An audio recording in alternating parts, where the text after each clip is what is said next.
Lakini pia neno la Mungu linatoa maelekezo kwenye kitabu cha Wakorintho wa kwanza 7 kuanzia ule mstari wa 3 mpaka wa 5. Haleluya. Wale wasomaji wa Biblia wanaelewa kabisa huo mstari. Biblia inasema ule mstari wa 5, msinyimane. Haleluya. Nataka nielekeze juu ya nini? Nataka nielekeze umuhimu wa tendo la ndoa kwenye ndoa. Haleluya. Unajua ndoa nyingi zimekufa na watu hawajui kama zimekufa. Kitendo cha tendo la ndoa kukosekana kwenye ndoa, hiyo ndoa imekufa hata kama mnaishi. Haleluya. Kitendo cha tendo la ndoa kukosekana kwenye ndoa pasipo sababu za msingi, hiyo ndoa imekufa hata kama mnaishi.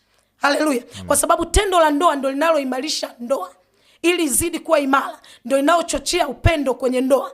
Bwana Yesu asifiwe. Jina la Bwana libarikiwe. Unapozungumzia labda changamoto, nazungumzia changamoto gani?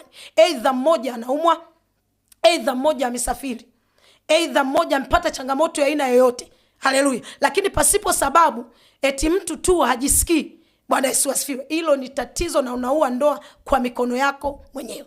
Kwa sababu uhai wa ndoa yako upo kwenye tendo la ndoa. Bwana Yesu asifiwe. Jina la Bwana libarikiwe. Bwana Yesu asifiwe. Na kuna ile misingi mingine ambayo haipo imara. Haleluya. Na inaleta shida sana. Inafika familia zinateketelekezwa. Haleluya. Watu wanasema wamependana, wazazi hawajui, wanaanza kuishi.